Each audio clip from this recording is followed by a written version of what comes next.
Today we're talking about how to save more money faster. And look, I get savings, banking, budgeting is probably not the most sexy part of money strategies, but it is really the foundation of success. And it's a really important thing to get right. So particularly, I think in the current environment, saving money is tricky. Saving money is tricky at the best of times, but in the current environment, really can be quite challenging. Inflation crisis, cost of living, all of these things. So anything you can do to give yourself an advantage is going to be super valuable. Also with share markets down around the world and property market down, that saving money is going to allow you to invest more, and ultimately that means that you can come through this period of disruption in a stronger position than you went into it. So pumped to get into the hacks and things for you to be looking out for, and some of the mistakes to avoid as well. Now, guys, just before I get into the content, please seek out personalized advice before jumping in. I was never here. This never happened. But look, if you're making big decisions that are impacting your direction moving forward, probably something good to be thinking about as well. Guys, for anyone that's new to our content, we do a bunch of this sort of stuff. So if it tickles your fancy, you can get around it through these links. We do a heap of events through Eventbrite. We're just actually been having some tech issues with Eventbrite, but we're just about to drop our next round of events on there. You can look at Ben Nash Pivot Wealth on Eventbrite, a bunch of upcoming events, also the Mo Money podcast as well. And check us out on socials and through the Pivot Wealth website. And if you're really keen, I've just released my second book, Replace Your Salary by Investing, basically an end-to-end game plan to save more, invest smarter, and get ahead, ultimately maximizing your money. There is actually a deal that's happening at the moment on Amazon, and it's basically they're running a discount on the price. I might just actually put this into the chat for anyone that's interested. You can get around that as well. Alrighty, so guys, I thought actually this is a good place to start when it comes to why savings is important and what you should be thinking about here. Because if you think about getting to future state with your money, reality is that you're going to be somewhere between doing really good and doing not very good at all. Now, a lot of people think when they think about getting from where they are to where they want to be, or future state when it comes to their money, they think about the progression like a straight line, but it's not, because of the compounding impact of time and money. It's actually a curve. So if you're not 100% on track to end up exactly where you want to be from a financial perspective, there's some things that you need to do to actually jump the line. You need to set up your savings account. You need to be, being smarter with your tax. You need to start investing, or whatever the case may be. And once you do that, then your success becomes easy, because you just need to take the next step and the next step and the next step. But the reality is, the longer that you leave it, the more time that goes on, that the things that you need to do to actually jump the line, it becomes bigger. The sacrifices become more and more painful, and putting yourself in the best position can become impossible. So for every single one of you guys listening in today, that if success for you is that you've got $5,000 a month of investment income and your house paid off, that you need to save a certain amount of money today. If you wait a month, 6 months, a year, 5 years, you just need to save more and invest more to end up in the same position. So the sooner you start, the less you have to do, and therefore the easier it's going to be. And when you do follow this bouncing ball, when you're in a strong position, it allows you to actually accelerate things and get even better results as well. So my motivational pep talk, why it's relevant to be getting into this today, the sooner you get started, the easier things will be for you. Also, and I touched on this at the start, but state of play in the world of money at the moment, we've got share markets down, property market soft, crypto market down. The upside potential is massive at the moment, but risk management is also crucial. So you want to take advantage, you want to get ahead, but you also need to be smart when it comes to managing your risk. And this is why savings is important. Now, downturns make millionaires, and there's only so many golden years that you get as an investor. So you have to be good at saving to allow you to invest more and invest better and get ahead faster. I was looking at some interesting stats recently that Pearler put out. Pearler, the investment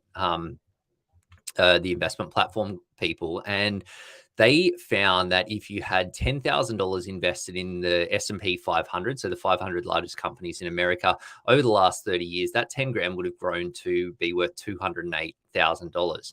But if you'd missed out on the 30 best days in markets over that period, your $10,000 would only be worth $36,000. So you could get $208,000 if you're investing consistently, but you're only getting 36 if you're missing the best days in the market. And having a good savings system is a big part of that. That's what allows you to actually do that. So you want to take advantage of those golden years, but I get that it's not easy. And I think particularly when it comes to savings, it's like everyone's situation is unique, but there are some common challenges that people face. First is information overload. So many options, so much information. How do you do? What do you do it? All these different ways to be right. The second is that people struggle to find the right balance. And this is very, very relevant when it comes to saving and managing your money, that you want to get ahead and be able to save and be able to invest, but you also want to live a good lifestyle at the same time. The balance is important to find, but it's not easy to find. And then the third is the fear of making a mistake, or the fear of missing out, the fear of effing it up, basically, where you don't want to do something dumb that ends up costing you a bunch of money. And what happens as a result? In a lot of cases, you end up doing nothing, or you just end up keep doing the same thing that you've been doing in the past. And what that means is that you're missing the opportunity to be getting better results and getting more out of what you have now.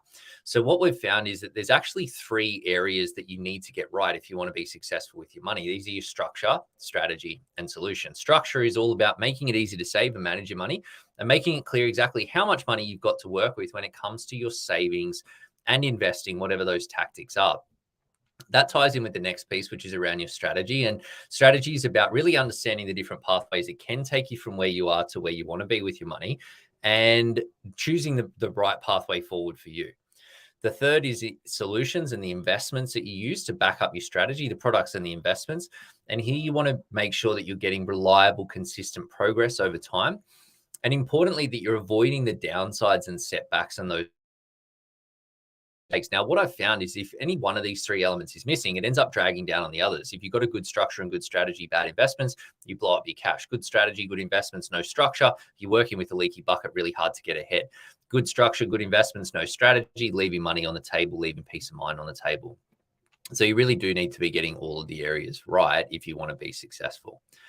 So let's get into it. Savings and how you actually go about it. Look, when your savings is lacking, you end up stuck in the juggle where you're shifting money around bank accounts, trying to pay off the credit card each month, not ending up with making the progress that you want. Progress being inconsistent. You don't have the confidence to invest. So you're worried about investing because you don't have a good handle on what money you need for other stuff. And ultimately, you're falling short of your goals. But on the flip side, when you get this right, it's super, super powerful that your success happens in a way that's automated and essentially effortless. You get predictable progress that you can then rely on to make your other decisions, really important. And you get confidence around your investing and ultimately accelerate your results. Now, on the flip side, saving money is hard. And the reason that it is because spending money in the moment brings us more pleasure than saving money does in a lot of cases, because you get that short-term dopamine hit. You buy the nice shiny thing, you get that experience, you have a nice afternoon out or whatever. So, the alternative is saving money so that you can do that stuff in the future, but you don't get that same immediate pleasure hit, which makes saving really quite difficult. I'll show you why, though, it's really important. And I've got an example here just to frame it up. I've got an example around what happens if you start saving and then investing $1,000 a month. So $1,000 a month, 12 months in the year, $12,000 a year, and how that money grows over time. So basically, if you do this for 10 years, you would have put in $12,000 a year for 10 years, $120,000, that you would have got some dividends on your shares and some growth on those investments, such that your 120 grand would be worth $202,000 today. Keep that going for 20, 30, and 40 years, you see that you get some serious acceleration happening. That after 20 years, you put in a total of 240K, but your growth is 740, the total value that you got $740,000. So you made like $500,000 from just $1,000 a month, starting with $0 once again. 30 years, you put in 360K, you now got over $2 million, and 40 years, 480,000, you got almost $6 million. Pretty good result. But here's the thing, that I've contrasted this with an alternative scenario where you think about investing, you think about saving, but you don't get on the front foot with it and you don't make it happen. You oscillate, worried about making a mistake, end up doing nothing. So for 10 years, you sit on your hands, and then you do exactly the same thing and find a way to save and invest that $1,000 a month. You still get some pretty good results, but you see that you're way behind where you would be if you just started a little bit sooner. Like ultimately, you've only put in $120,000 less after the 40-year period, but you've got $4 million less in your investment portfolio. After 30 years, you've got $1.4 million less, and after 20 years, you got $500,000 less. Just got a question here from Gabrielle. It says, is this 9.8% realistic? So I should have said this at the start. Thank you for asking the question. 9.8% is the 30-year return on the Australian share market. So that's the long-term return on the Australian share market. And while the past doesn't predict the future and blah, blah, blah, blah, blah, I think gives us a pretty good sense of where it should be. And if you look at what the long-term return is over time, it tends to oscillate around that 9 to 10% sort of range. So yes, I do think that's realistic, Gabrielle. So the power of time is significant, as you can see from these numbers. The power of getting started is probably even more significant. So making it happen. You're welcome, Gabrielle. No problem. So yeah, savings is the key to success. Now, how you actually do this, I want to talk about practically how you can make it easier for you to save. But I want to start by talking a little bit big picture about money and money principles, because the reality is when you're allocating your money, whether it's savings that you've got in a bank account or spare cash that you get, like your regular savings capacity that you get, surplus income, essentially, you've got two choices. You can allocate it to your spending today and your lifestyle today, or you can allocate it to your spending in the future. When you allocate it to the future, you're talking about saving and investing the money. And there's only 6 options that you can use to when you're allocating money to the future. You can save money in cash. You can pay down debt. You can buy shares, managed funds, or ETFs. I put them all in the same bucket. You can buy crypto. Depends on how you feel about that, but that's an option. You can buy a property, or you can crank your super and retirement fund. Same 6 options available to every person in the country and essentially every person around the world. Not rocket science what those options are. The tricky part is what's the right combination of those options to get you the results that you want. The other part of this is, though, that of those 6 options, the first 2 are really important ones: saving money in cash and paying down debt. They're 2 important things to do, but they're also 2 things that are not going to get you rich. You're never going to get rich saving money in a bank account, and you're never going to get rich paying down debt, which means that you need to do one of the other 4 options if you want to actually get ahead. Buy shares, buy crypto, buy a property, crank your super. Now, with those investments, these are medium to long-term investments, such that because they're all when you invest in them, your money's invested in markets which can go up and can go down. And even good investments go down when markets are down. And this is what we've seen over the last little bit. So the key to getting good results and good outcomes when it comes to actually getting ahead and building your wealth and investments is that 2 things. You need to choose good investments. And the second is you need to make sure that you're never forced to sell investments at a time that doesn't make sense. Now, how you make sure that you're never forced to sell investments at a time that doesn't make sense, you just need to make sure that all of the spending that you want to do on the today side, anything that's important to you, is provided for. And there's only so many types of expenses that people have. You got your fixed costs. That's your rent, bills, the boring stuff. You got your spending. That's your everyday walking around money, meals, entertainment, clothes, shoes, etc. Then you got your debt. That's everyone's least favorite category, but an important one to look after. And your lifestyle is the final one. So lifestyle is your travel fund, basically your big ticket spending, but savings to spend, if that makes sense. Travel, new tech toys, stuff for the house or whatever. These are generally, it's not actually, the label's a little bit confusing, that it's not brunch down at the cafe with your mates on the weekend. That's more your spending, your pocket money type spending. Lifestyle is the bigger ticket type spending. Now, everyone's got these expenses, and ultimately a good savings plan is one that gives you that, where you nail your priorities between these different categories, that you've got the right balance with, where you're happy with how much you're spending and you're happy with how much you're saving. To get there and doing a budget essentially just means listing out all the different types of expenses that you have, and then figuring out what expenses are the most important to you and the ones that you need to keep. What are the ones that are less important to you that you can deprioritize so that you can save more? And ultimately, you want to end up where happy with how much you're spending, happy with what's left over for your saving. That gives you a good savings plan. Once you've got a good plan, then that's only half the battle. You need to have a system that allows you to get the results. So this is where I'm a big fan of different bank accounts for different buckets of money, where I use this for myself personally. We use this with all of our clients, where we've got different buckets of money so that you've got the right money in the right places at the right times. Then so basically money comes into a central account and then filters out to the different buckets so that your bills get automated and paid without you having to think about them.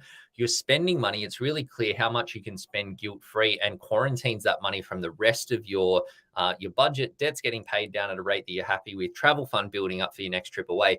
And importantly, that your savings and investments are happening and segregated and bubbling away at a rate that you want.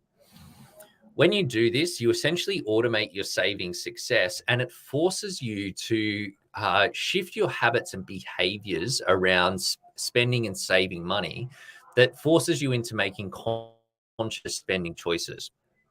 Seems simple, although some people say it seems a little bit complicated. Once you get your head around it, it works pretty smoothly. But the important part is supporting you to change behaviors. And ultimately, if you're brand new to saving, when you first do a budget and lay out your spending plan, you need a starting point. But then reality happens, and it's going to probably be a little bit different to your plan. That this sort of structure gives you a feedback loop where okay, well, this account's building up, this account's running out. Something actually needs to shift there in terms of the way that you're allocating your money, essentially, as well. Now, in terms of just looking at where you can save more or opportunities to save, looking at it with this lens in terms of this system, there's a couple of things that jump out. The first is, if we look at the fixed account, that's all of your bills and the boring stuff. Now, ultimately, there are opportunities there. If you think about some of the expenses that you've got in that category, like utilities, insurances, and those sorts of things, doing a bit of a comparison online can allow you to save a few bucks on those sorts of expenses. Generally, those markets are highly competitive, so there's a lot of companies competing for deals all of the time. So taking the time to look at what's possible there can be a big help. It's also, fixed expenses is something where stuff can creep into your spending that you then just get used to, particularly around conveniences, like, think of like a dog walk, a personal trainer, some random subscriptions that you just set up because you didn't, you needed it at the time, but maybe don't need it so much anymore. So looking at the things that are in there that you go, let's just make sure that you're getting full value out of those things. Now, for some people, some of those things are the most important thing in their spending. And if that's you, then that's completely fine. There's no right way here or wrong way, but looking at them all to make sure that you're getting your getting full bang for buck is really important, and also that you're happy with how much you're saving. Then your spending is an important account to quarantine because it's the one that's really easy to overspend. That's your walking around money: meals, entertainment, clothes, shoes, etc. Really easy to overspend. So having a separate account with a set pot of money, and I'm a big fan of using a debit card that's attached. For me, I have my spending account with CBA. It gets a few $100 go in there every week, and that's my guilt-free spending money. And I always know how much money is in that account because I don't want it to run out of cash, and I manage my spending around that. It's not really as important what you spend the money on. What's important is that you just spend the amount of money that you plan for there. Debt is sort of like fixed in that it just needs to happen. And then lifestyle is an important one to keep quarantined and separate from your savings so that you know that you've got money there. You can plan your next holiday, or you plan those bigger ticket expenses that you have. Now, where I've seen some people go wrong is that if you have one savings account that has the all of your travel funds and your savings all together, it can be hard in that you only you know that you got this trip coming up and it's mixed in with all of your savings. So you don't get the same clarity that you do when you have a separate savings account that you can see growing, or you can see sitting there if you're investing instead of saving money in cash, and you know that the money is just building up. So separating your spending from your savings to spend and your savings to save is super valuable and powerful. Now, with this system, key outcomes, bills automated, so they get paid without you having to think about them. That's really, helpful and important. Allows you to spend the time getting on with the things that are actually important to you, as opposed to shifting money around and managing it. You end up with guilt-free spending, so you don't have to be guilty and wondering whether you're spending or saving too much or not enough. Unexpected expenses covering, clarity on how much you're saving, and the confidence to invest. Because when you've got that system and it works effectively, when it comes time to buying a property and taking out a $500,000 mortgage or $1 million mortgage, because you've been doing it and you're hitting your savings number week on week on week, you should have a lot of confidence to pull the trigger on that, because you've been there and you've done that. In terms of how you actually implement a system like this, there's 5 key steps that you need to go through. The first one is you want to lay out all of your spending. So put it, down on a piece of paper or a spreadsheet. There's a free tool that you can download on the Pivot Wealth website, on our savings planning. In fact, on the Replace Your Salary by Investing page for my book, you can download that and then you can filter it through. We've just borrowed ours from the Money Smart, essentially tweaked that from the Money Smart website, which is run by the government. Lay out all the spending that you want to do. If you're anything like me, the first time you do that, you're probably going to be in the red, in that you're either not going to be saving anything, or you're not going to be saving as much as you want. So then the next step kicks in and you need to go and prioritize around all of the spending that you're doing, to make sure that you've prioritized the things that are most important for you, and you've deprioritized everything else. Often it takes you a few loops around to actually do that, for you to actually get to a point where you're happy with how much you're spending and you're happy with how much you're saving. From there, you want to segregate your expenses into the different categories, and you can line them up with our labels, or your own labels, whatever. Automate your spending, automate your transfers between the account. And then the next step is being smart with your surplus. And I'll talk a little bit more about that. When it comes to doing your budget or doing your saving plan, it's important that you're looking forward, not backwards, particularly if you come from a point where you haven't been saving as much as you want. There's not a lot of value or merit in looking back at your expenses over the last 12 months. Exercise to do. But if you want to change how much you're spending in the next 12 months, then how much you spend in the last 12 months is less important. The other thing that you should think about is floating the account. So putting an amount into the accounts, particularly around your bills account, to kick it off, so that your payments just happen without you having to think about it. And again, prioritizing on an ongoing basis between your accounts to make sure that you remain on the front foot with this stuff. Wanted to share an example. This is from a client that we worked with over the last little bit, that sort of showed the power of being on the front foot with your savings. Now, this was a young guy who was making pretty good income. Only in his early 20s. He had savings built up of $45,000 that he was saving $2,000 a month. His costs were really low. He was living at home. And he was okay at saving, although he probably could have been saving. Well, we figured out that he could have been saving quite a bit more. But he had no system around how he managed his money, and he wanted to buy a property, but he had no goals or targets. It felt like something that was really far away, too hard basket, and he wasn't really motivated to make it happen. Now, what we ended up doing, we set some targets with him around investing. In fact, we just looked at a compound interest calculator and said, okay, if you were to save and invest this amount of money, this is how it would likely grow for him over a period of time, or like years into the future. What he ended up doing and seeing that, he was pretty pumped up by seeing the potential. And as a result, he managed to find a way to increase his savings by $1,000 a month. At the same time, we spent some time, helping him understand a little bit more about investments and building the confidence to invest, such that he ended up investing a chunk of the money that he had in savings, because he realized that he didn't need all of that money sitting in cash. and his regular savings moving forward. So he invested $61,000 over a 12-month period.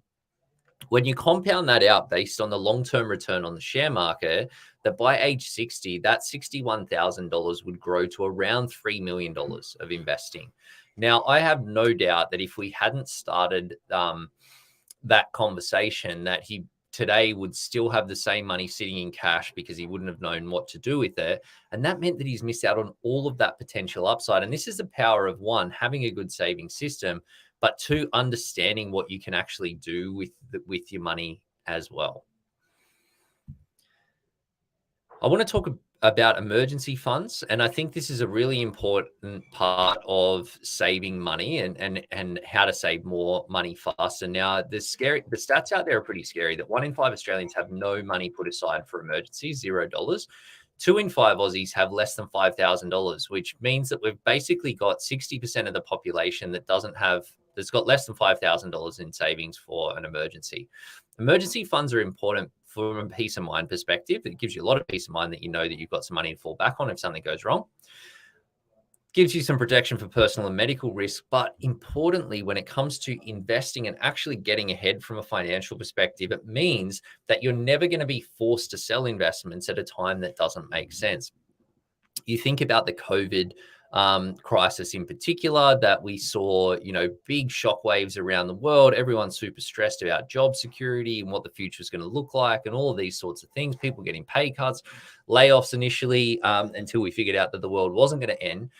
At the same time, the share market completely melted down. So if you don't have money put aside for investments, put aside for emergencies, it leaves you exposed to conditions like that. And if you've got money, even if you've got money invested, if markets are down and you're selling investments at the wrong time, then that is a bad outcome as well. So when you're, if you're thinking about saving and creating a saving system, having an emergency fund is really an important part of that as well.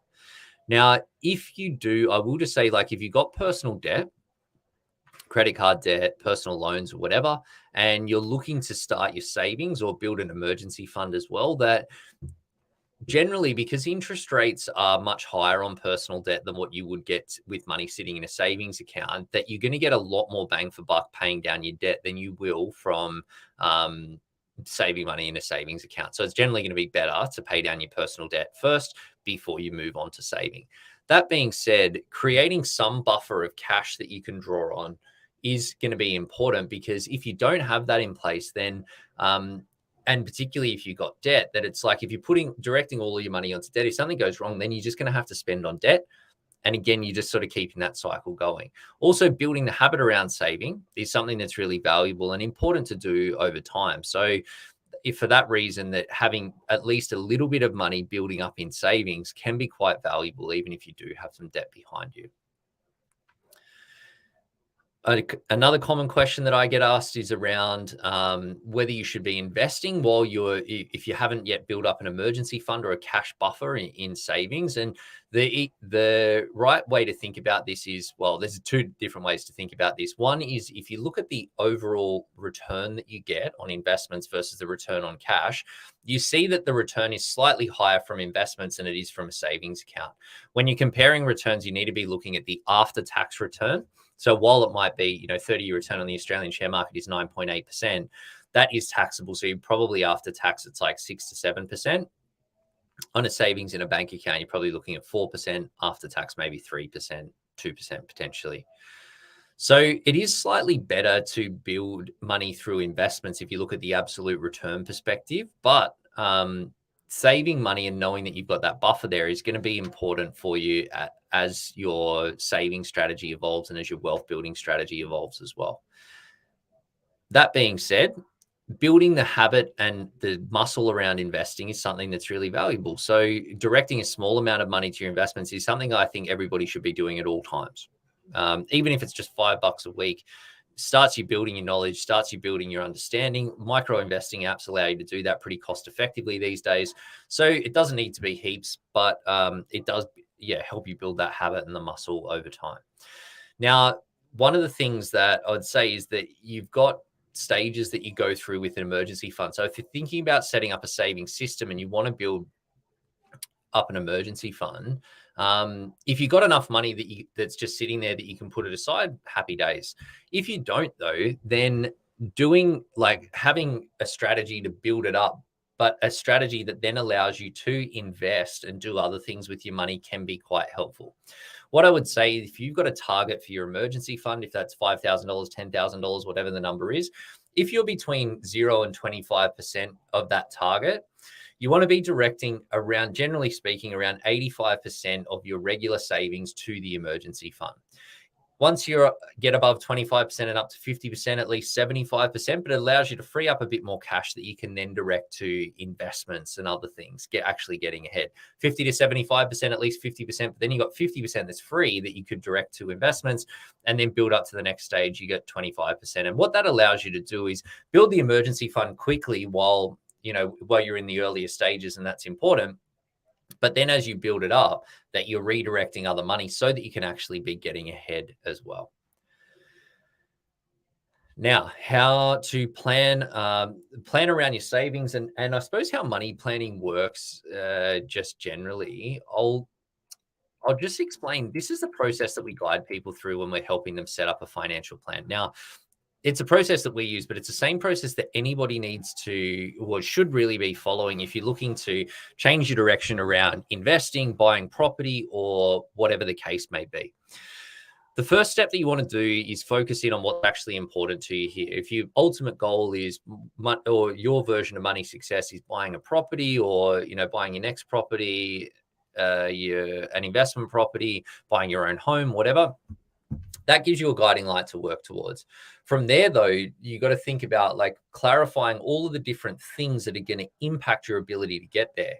An important part of that is what money you have coming in and what is going out and what's left over, because that's going to dictate how quickly you can make progress.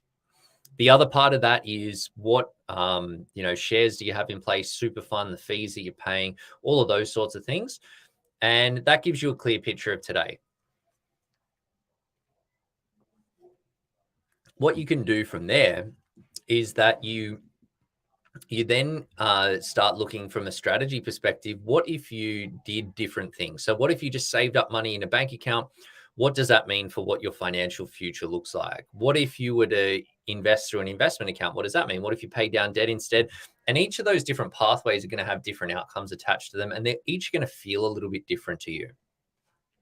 What will happen is that you'll be drawn more to one pathway than another, the one that you feel gives you the right balance between the financial outcomes and the non-financial outcomes and how you feel about it. From there, action plan, what are the steps that need to happen to make it happen? That gives you the track to run on, essentially. And from there, you want to try and automate as much as you can so that you can get out of the way and let your money do what you want it to do without you having to actually have too much input. Steps 1 through 5 on this map, that essentially gets you a financial plan set up and the track to run on. And from there, 6 is the ongoing piece that you want to make sure that you're refining your strategy over time, that as your situation changes, that you're remaining on the front foot with this stuff. Now, with all of these things, that you need to know your numbers to make bigger plans. You need to know your numbers to know, when are you going to be able to buy your next property or your first property, or, what do you need for investing? What do you have available to investing that you can invest to ride out the market conditions, regardless of what happens there? You also need that feedback loop around, how everything is working and what you actually do. And it creates good habits that then serve you for years to come.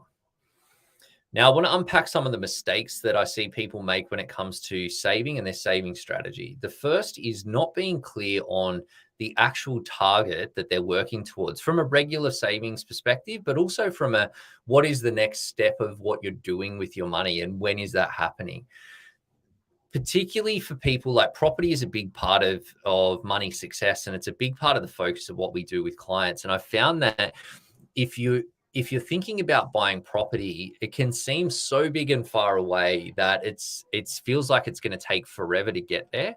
And if you're not clear on the actual target, it can seem like it's all just too hard. Whereas if you know that you need $63,000 and that's your deposit for your property to get into the market, or whatever the number is for you, it's very different, because from there you can map out your timeline and go, okay, well, this is how many, it's going to take me 17 months to make it happen. And this is what I need to hit every single month to do that. That shifts your thinking massively, that you go, okay, well, now I know that instead of me, it's just me saying no to something, it's me saying no to buying the property in the timeline that I want, or my savings. Shifts the psychology. So getting really clear on what your actual target is, super powerful and valuable. Keeping separate your savings to spend and your savings to save. Again, it sounds like a small thing, but it's actually huge when it comes to the impact, for two reasons. One, when you have your savings, your pure savings, completely separate from the rest of the money, it's really motivating to see that number going up every month, that you can see that it's building. You're happy with that as an outcome. Again, it gives you the motivation to keep on going. Secondly, though, when you got the money mixed in together, and particularly if you got it there for things like travel or spending around your house, you end up spending more on those things because you've got that money sitting in with your actual savings as well. So when it comes time to booking your trip, you go, okay, well, I've got 20 grand in this account, 5 grand is earmarked for the holiday, but then you go, oh, this actually costs a little bit more. Oh, it's just sitting there. You just end up spending it, and then you spend more. So keep it separate, and you'll be less likely to touch your savings. Plus you'll be more motivated and build up that savings faster as well. Unconscious prioritization is another one. We are constantly prioritizing with their money. Everyone's doing it every single day. And if you're not consciously prioritizing, then you're unconsciously prioritizing. So if you've got all of your money sitting in one bank account, or you're doing all of your spending from a credit card, you're just constantly just tapping without having to think about it. And you're unconsciously prioritizing. When you take a 50,000 foot level and set your plan up here, and then put a bank account structure in place so that you've got a certain amount of money for your discretionary spending versus your bills getting paid over here or whatever, that forces you to consciously prioritize, because you know that you've got a fixed amount of money to work with.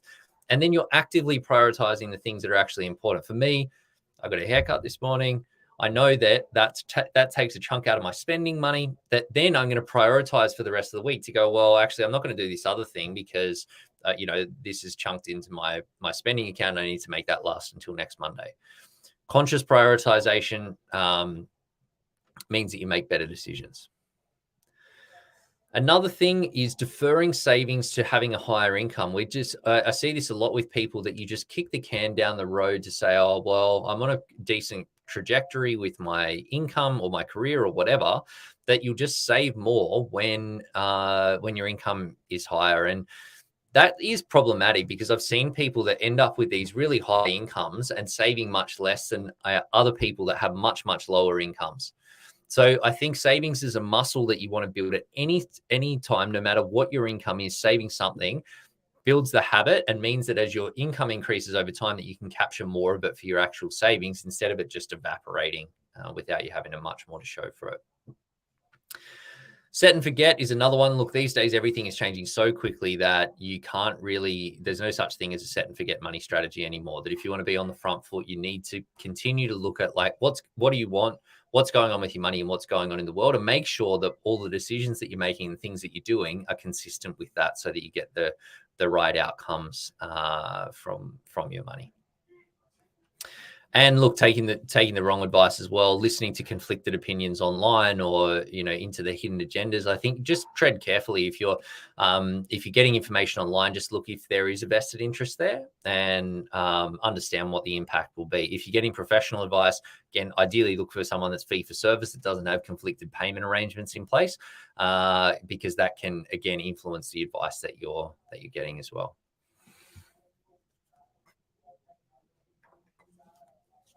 So guys, look, in terms of next steps, ultimately, your financial potential is huge, right? For a lot of people, financial potential is massive, but only a small percentage of people unlock what's actually possible. Now, understanding the levers of your financial potential and how to pull them is all important, and going to ultimately help you save more money faster. We've spent a fair bit of time thinking about this, and we've found that there's really 8 levers that you can use to get ahead with your money faster, or to get to get to financial success or financial freedom faster. The 8 are up here, that you can spend less money now, you can spend less money in the future. So, some of these are more comfortable than others. You can earn more money, and that's something that some people don't think about as much. I think we all think about it at some level, but don't think about it as an actual option to get ahead more. And I think that those levers are really big ones. Spending less money today is not a comfortable thing to do, but it means that you're going to save more, that you can get ahead faster. And the momentum that you build in the next 5 years is going to pay a massive benefits in the future. So it's something that's worth thinking about.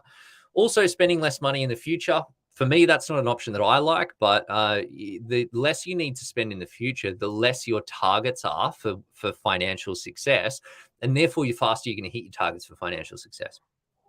Earning more money is something, investing more in a sprint style, so in short bursts. So have a short target where if you're setting up a saving strategy, you want it to be sustainable such that you're comfortable to live the life that you want and still save at a rate that you want. But sometimes if you were to save for just a 1 month period or a 3 month period, and you say, I'm going to actually spend a bunch less so that I can invest and save a bunch more, then that can really leapfrog your progress in leaps and bounds and set you up on a good path. Work for longer, invest for longer is a big one as well. That a lot of people that we talk to, they want to create financial freedom so that they have the freedom to not work, but a lot of them don't necessarily want to not work. So thinking about that and thinking if you are prepared to work for a bit longer means that you can spend more today and you can save a little bit less, but still be on the path that you want. Paying less tax is one of my favorite ones. You be smarter with how you invest your money means that you've got a better after-tax return, and therefore you make faster progress. Use more leverage is another one. Leverage borrowing to invest. That accelerates your progress because of the fact that when you invest, you're getting a bigger asset that's working for you. You need to carefully manage the cash flow of this, but using more leverage is going to help you get ahead faster. Taking on more risk with your investments is another thing. I don't really like this one, but this is investing in more speculative investments that can shoot the lights out. Just be aware that the stats show that those things do tend to not work more often than what they do. Now, ultimately, everything is within your control. And when people do a budget or have a savings plan and they might not be happy with how much they're saving, that's fine. In fact, that's completely natural. But everything is within your control. Now, only you know what works for you. If looking at those financial potential levers, you might go, there's a couple on there that you go, absolutely not. That is just not for me. I know that it is for me. There's a couple that you go, oh yeah, maybe. And there's a couple that you go, well, actually, yeah, that seems really palatable. So you think about what works for you and incorporate your plan to do that. Some of the changes that you can make are quite quick, and others are going to take a lot longer to work towards. For example, housing is one of our biggest costs. And we've had clients that have gone, well, actually, the numbers aren't working, as they are living in Sydney with the amount that we need to pay on a mortgage or on rent. So we're going to relocate and go to another state where we know we can still work. Maybe we need to take a slight haircut from our pay perspective. Maybe not these days with the world being so open. But those are things that it's not like you're doing it tomorrow.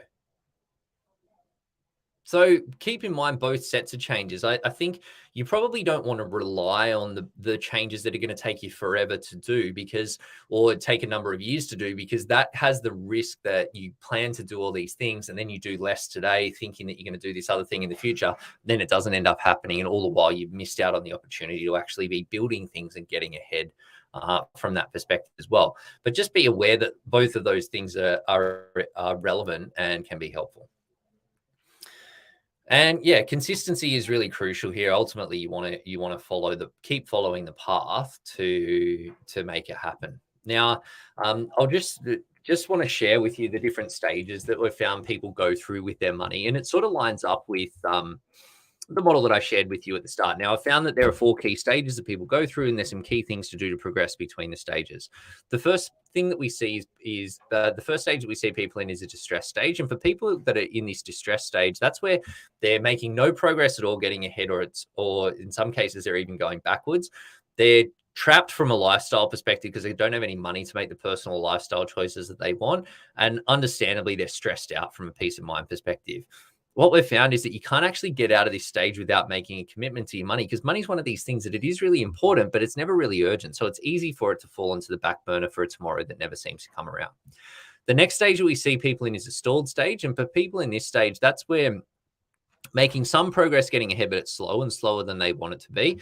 From a lifestyle perspective, able to make some of the personal lifestyle choices that they want, but it typically comes at the sacrifice of getting ahead financially at the rate that they want.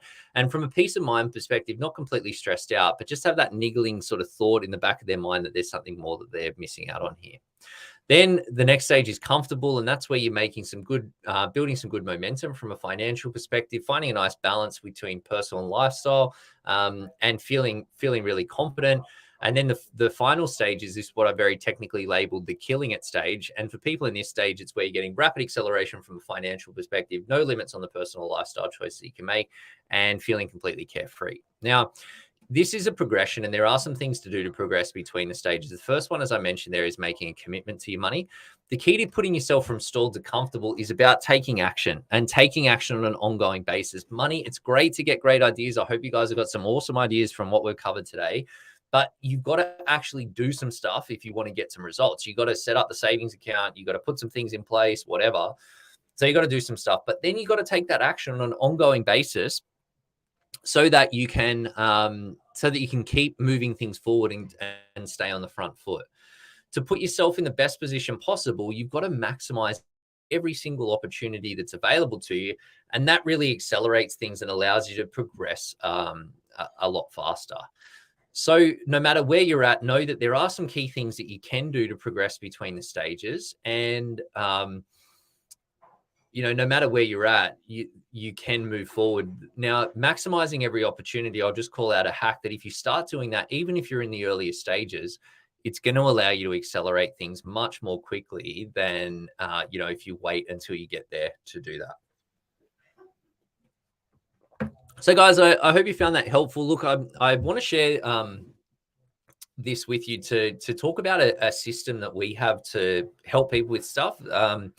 Obviously, this is like our bread and butter. So the question that we get from people is like, how do you actually get this happening quickly? And like, I think I should call out that it's not like we're special, and as much as my mum tells me otherwise, and we don't have access to black magic or some super juju secret sauce. That ultimately we just have a system that works, and anyone can do this. Now, we have recently launched what's called a Smart Money Accelerator, which is a group coaching and training service that helps people to save more and invest smarter. I'll explain a little bit about how it works, but you can take the lessons into it, so that even if this is right for you, great, you can get some more information about it. But even if it's not, you can see exactly what you need to actually do to put these things in practice, because ultimately this delivers a plan to get ahead without making massive lifestyle sacrifices. It comes and it's driven by the fact that we've done a bunch of work over the years with a whole range of massive corporates, including the NRL, where we deliver their financial literacy program for all the professional players. We've done it with a ton of other top tier organizations as well. And we wanted to create something that was accessible for people that didn't have an employer with a six-figure budget that they wanted to provide for this stuff, and also didn't want to pay $10,000 a year for financial advice. Taking all the lessons from all that learning and putting the power in your hands. So ultimately, through this Smart Money Accelerator, what you do is create a clear, action-focused 90-day game plan for your money, backed up by online education, so you know every single step. Figure out the investing tools of the trade that you need to know to level up your money game, and all backed up with checklist guides and cheat sheets, so that you know exactly what you need to do to turn your awesome ideas into the outcomes that you want, and importantly, the dollars in your bank account. Part of this, and we're including this as a bonus for our foundation members, because we've just launched this service that includes private one-on-one coaching to accelerate your progress and the results that you're getting as well. And look, we're so confident in the system that we're offering a money back guarantee that if you follow the process and you don't get the results, we'll happily give you a full refund. So How it works is that essentially that you create the smart money game plan. That's sort of the centerpiece of this smart money accelerator. Set your targets, 90-day focus, narrow your financial focus so you know exactly what you need to do to get the results that you want the fastest, and then get the results, level up, and ultimately just repeat until rich, as they say, to keep things moving forward with your money. You also have the ability to get any of your money questions answered by a licensed financial advisor, through both live events, as well as just the ability to ask questions and get them answered, so that you can clear roadblocks and make sure that nothing is stopping you from actually getting the results that you want. We're doing monthly live online events, alternating between this planning session, investment market update, strategy deep dive, and a Q&A plus type session. And it's all backed up by online learning. So we've got basically like an online module library where we've got these foundation elements, which is saving, investing, property, super, and your habits. But then there's a whole bunch of different lessons on money tactics and, building an emergency fund, setting up insurances, super contributions, all of those sorts of things. And it's all broken down step by step so that you get faster results.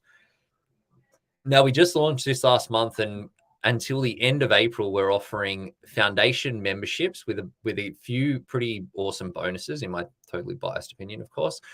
One is, for the first time, we're offering people access to the Pivot Wealth Money app. Allows you to set goals and track your progress, gives you that feedback loop so that you can identify opportunities to take advantage of and issues to address before they turn into problems. One-on-one coaching. So for our foundation members, we're getting every 90 days, you do a private one-on-one coaching session with a licensed financial advisor, help you accelerate results. And this will only be for our foundation members, because we simply just don't have the capacity to offer it to everybody.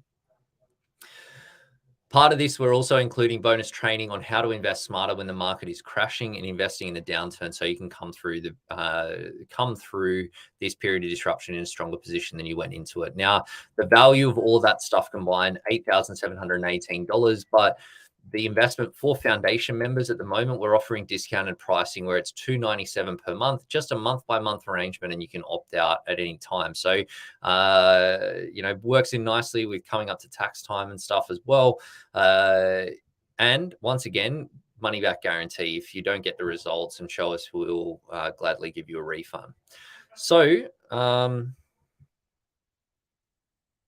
basically, next steps, you become a member, work through the foundations module. We're doing our next planning session on the 19th of May, and then you book your first one-on-one from there. And guys, I see a couple of questions there. I'm happy to answer any questions that you've got. I am just going to pop this link into the chat for anyone that's keen to see more, or you can choose the QR code on the screen there as well. And any questions, I'm happy to answer them. I've got one from Tim here that says, what is the easiest to use platform to start automating investing in the ASX? It's a good question, Tim. To be honest, I'm not. There's so many platforms out there that I'm not familiar with all of them. So, given that these platforms are free to set up, that if you're particularly interested in, testing out a few, then you could definitely do that as well. I think, though, that if you're looking at ASX, platforms that I hear good feedback on, Perla, Stake, and Sharesies, they all have a good focus on ASX listed investments. I must admit, I'm not 100% sure exactly how well they're automated. I know with Perla, I've used Perla, and I use Perla, and that allows you to automate ETF investing. The other two, I think they would do it, but I'm not 100% sure exactly how it works. I think when you say easiest, I suppose it's like just really which ones have it available, which you should be able to figure out pretty quickly. And all the ASX platforms are essentially free to set up and free to manage ongoing. It just comes down to the trades.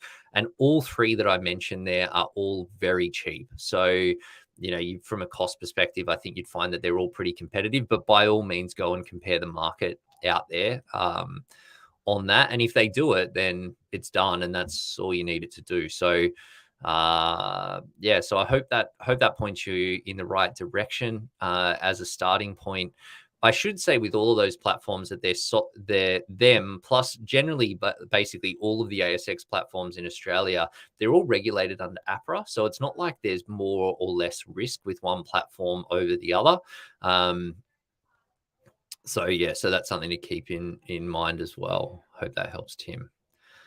You're welcome, Vanessa. Sorry, I just saw that note about the closed captions. I'm not sure exactly how that works, if I'm being completely honest, but we will put it up with captions afterwards as well.